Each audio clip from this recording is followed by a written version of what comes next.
Hi, everybody. It's Deborah from PeopleLovingAnimals.com. I just wanted to take a minute to share this with you.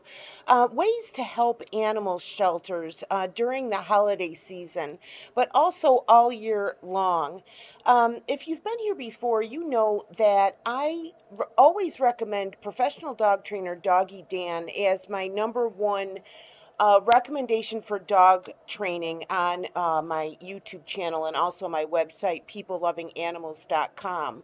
Doggy Dan has written a blog post called 5 Ways You Can Give Back to Your Local Dog Shelter This Holiday Season. You can see it here on my screen.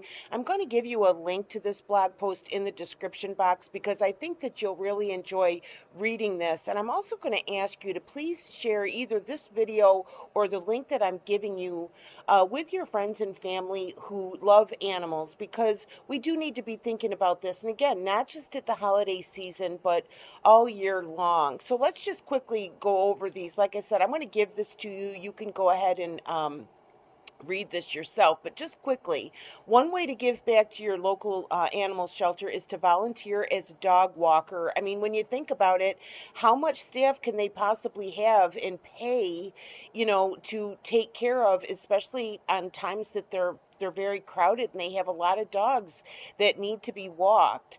So that's one way. Way to give back number two, offer your services as a gift if you are a dog trainer, a vet, or a groomer. And I think that you could even offer that if you're not a professional or licensed, veterinarian or groomer. For example, you could volunteer to help to bathe animals.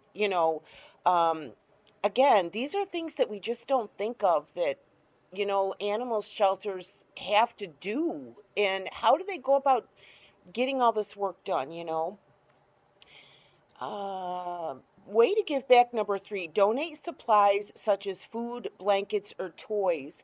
I'm going to give you a link to another video I did called, I don't know the exact title, but it's Ways to Help Your Local SPCA. And in that video, we talk about a lot of ways that you can help your local SPCA. And in that video, I'll give you the link here too. You can get a printable checklist of the things that you can donate to your local SPCA. And maybe like me, you will be surprised to see some of the things on that list. You always think of things like, blankets, food, supplies, toys, but there's a whole lot more things. Cleaning supplies, for example, towels and washcloths, all these things. So I'll give you the link to that video, and I'll give you a link to get that checklist of things that you can donate to your SPCA. I do that often. I've had a lot of pets over the years, and I donate things when either my pet has passed away or if I get something for my pet and they just don't like it. My SPCA is, I don't know, just about 15 minutes from my house. So I always have a bag going for them. Like my mom always said, she always had a bag going for the Goodwill, and I always do have a bag going for the Goodwill, but I always have a bag in my car where I'm accumulating things that I could donate to the SPCA, and I throw things in there and just drive up and donate, and they're always happy. Just walk in and donate. Just give them the bag and say, I'm just making this donation. Anyway, give ways to give back number four, become a doggy foster parent. Now, this is true. Doggy Dan happens to be a dog trainer, so he's talking about dogs specifically in his blog post, but obviously animals in general. You can foster a dog, you can foster a cat, and what that basically means is you're not adopting the animal, permanently, but you're providing a home for the animal to live in while they find that animal a home. And to me, that's kind of like the best of both worlds. I think of it kind of as being a grandparent.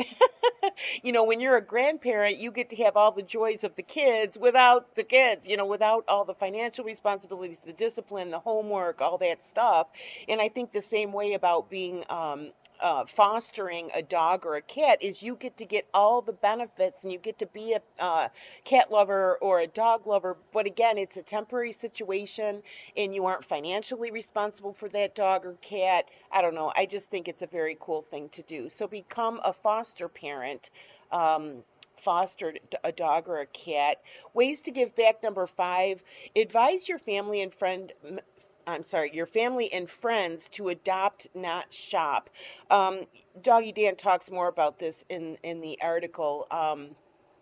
There are so many dogs, for example, in local dog shelters that are in need of a home. I personally wish breeders would stop breeding, stop breeding more and more dogs. There are already so many dogs in animal shelters that need a home.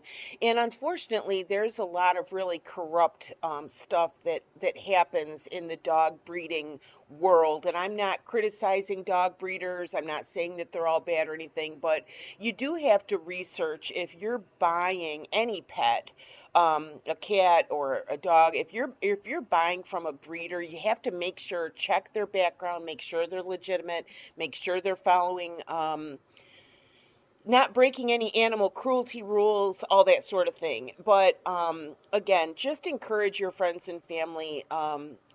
By the way, let me mention this because I was just going to say, if, for example, you know somebody that's going to get a puppy for Christmas, encourage them to go to the shelter and adopt a puppy or a dog. If they're going to want to get their kids a puppy for Christmas, those kids are going to be just as thrilled with a 1 or 2 or 3 or 5 year old, Labrador Retriever. They're going to be just as thrilled to get a dog. It doesn't have to be a puppy, and it doesn't have to be a puppy that you purchase from a breeder. So I'm just saying, I'm not putting down breeders, but Doggy Dan encourages this. But I just wanted to say, um, I do have a video on this YouTube channel. I got to try to remember to link all these, about Christmas puppies. Are you ready for the responsibility? So if you are thinking about getting a dog for Christmas, or if you have any friends that are thinking about getting a Christmas puppy, I encourage you to go ahead and watch that video or share that video with them, because you do have to think about that during the holidays. Oh, isn't it fun to, bring a puppy home and have a puppy in a box under the Christmas tree? Yeah, that's real cute, but you got to make sure that you're ready for it. So I do encourage you to watch that video as well. I'll give you the links to all this stuff. And then lastly, way number 6, is to give a financial donation. Obviously, you can always financially donate to your local SPCA. And it doesn't have to be a lot of money. $5 is a donation. Think about $5. How many, they need Lysol, they need a package of washcloths, they need, um, you know, well, dog food and cat food, $5 will contribute. You can get, a couple of cans of cat food, 3, 4, 5 cans of cat food with that. You know what I mean? So it doesn't have to be a lot of money. So if you think, oh, I can't afford to donate, if you can afford even $5, that's fine. And a lot of the local SPCAs will have a website, and they'll have a space where you can donate right online, right on their website. And then some of them will have it set up where you can make a monthly donation. So you can just set that up on your credit card, whether it's $5, $50, $100, whatever it is, that it'll just automatically be charged to your credit card every month, and you can go ahead and just make a regular donation. So again, I just wanted to take a minute to just quickly share this with you. I hope that you enjoy this. I hope that you have a wonderful holiday season, and don't forget your pets in it. Don't forget your pets, and also taking care of them. Again, I keep thinking of more and more stuff. I did a video recently about, I think it might have been just a short video, I'm not sure, but about pet safety during the holiday season, because, there's a lot of dangers for our pets during the holiday season. But I'm covering way too much in this video. I just wanted to take a minute to share this with you. I hope you enjoy it, and I hope you'll share it. My name is Deborah. My website is peoplelovinganimals.com. Thanks again so much for being here.